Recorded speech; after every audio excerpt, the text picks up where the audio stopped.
Ducati. It's a name that immediately invokes a lot of excitement and has a ton of appeal, but it's usually a little out of reach for most people. If you are one of the fortunate few who has the means to buy into the brand, then the easiest way to do that is through the Scrambler lineup, the entry point to the Ducati brand. But how authentic a Ducati are these Scrambler models? I mean, there's very minimal Ducati badging across the bikes, and they're even listed on a completely different website to all the other Ducati models. This here is the entry point to that entry point, the Scrambler Icon.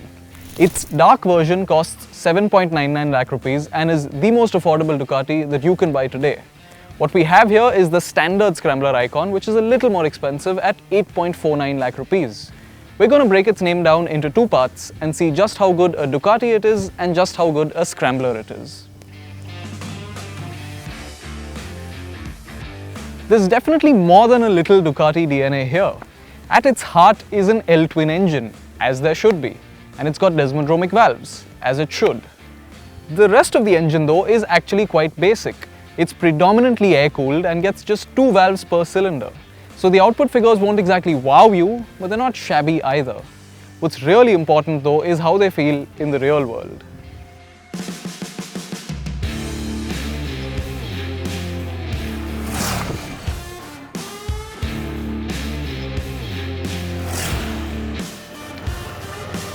Because it's relatively low tech, this is not a very high revving engine. Its playground ends a little over 9000 RPM. But within that space, like most other twin-cylinder Ducatis, there's quite a meaty spread of power across the rev range, and it can certainly take you places quickly if you want it to. It's only at the very bottom of the tachometer that you feel a bit of a void, and even there, it's not quite as bad as you might expect. Sure, it doesn't have the sheer bottom-end grunt of something like a Triumph Bonneville, but it's still a fairly tractable motor, and it's a lot more well-behaved than many other Ducatis. Where they would be a clattery, juddery mess at low RPM, the Scrambler's motor is a fairly happy trooper even below 2000 RPM, and it'll even pull cleanly from as low as 30 kph in 5th gear.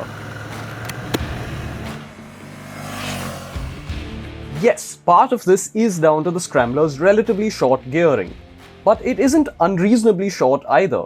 100 kph in 6th is just a little over 4000 RPM, and the motor feels fairly relaxed and stress-free at this point, like it could hold that speed all day. And yes, your Ducati-owning friends have probably told you stories about cooked thighs and boiled backsides. But in our time with the Scrambler during a Mumbai winter, we had very little heat thrown onto us by the engine, even in slow-moving city traffic. Perhaps my biggest gripe with this motor is the excessively long throttle travel, which might be novice friendly, but it did force me to constantly reposition my palm on the grip. The Ducati DNA extends to the chassis department as well, with a signature trellis frame. Another thing that this Italian brand is known for is its supremacy when it comes to electronics. Now, this being an entry-level product, you can't expect a comprehensive suite, of course, but you do get cornering ABS, which is quite nice at this price point. Despite that though, there's no traction control, which is a feature offered on a number of other motorcycles at this price point. Suspension is non-adjustable aside from preload at the rear, but this isn't a major handicap because the Scrambler's base setup is actually rather good. Damping rates are well dialed in, and there's a degree of suppleness that you appreciate on our abysmal roads. The 18-inch front wheel helps with this, but I'm happy to report that it doesn't come in the way of corner carving. Sure, this bike is no scalpel, but it won't shy away from twisties either, and it feels quite natural and confidence-inspiring when leaned over, as you'd expect any Ducati to. As for how well it lives up to its name, the 18-inch front wheel and healthy amounts of suspension travel and ground clearance do give it some amount of inherent off-road ability.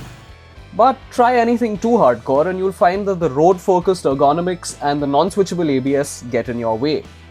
The wide handlebar does provide decent leverage, but the relatively sporty placement of the foot pegs is not ideal when standing up, and there's very little to grip with your legs in this position.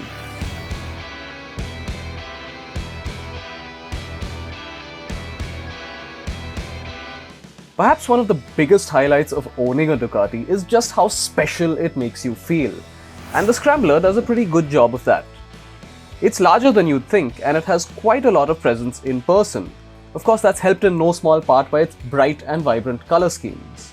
It also feels quite well built like most Ducatis, with high quality materials and great finish levels all across, though our test bike did have a couple of spots of rust. The features list includes cornering ABS that we spoke about before, as well as a hydraulic clutch, adjustable levers and fully digital instrumentation, though a primitive halogen reflector headlight is a little disappointing at this price point. While the standard features list might not be the most impressive, there is an absolute ocean of optional accessories that you can equip your Scrambler with, though most of them do cost a pretty sum. Your options include everything from Bluetooth connectivity to wire spoke wheels to exhaust systems, hard and soft luggage, heated grips and everything in between. So, part 1. How authentic a Ducati is the Scrambler? Well, quite authentic.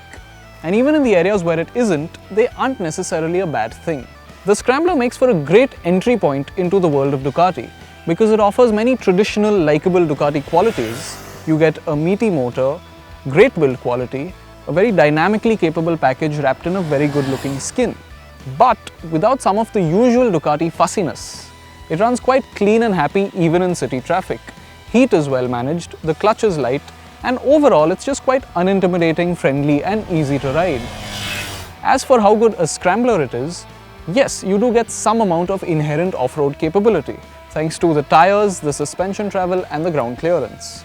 But try anything too hardcore and you will find that the road-focused ergos and the non-switchable ABS get in your way. Nevertheless, it's still a great city and highway bike that can also do some amount of light trail riding. It might not offer quite as much value for money as some other bikes at this price point, but if you do have your heart set on the badge on the tank, then this makes for an excellent first stepping stone into the wonderful world of Ducati.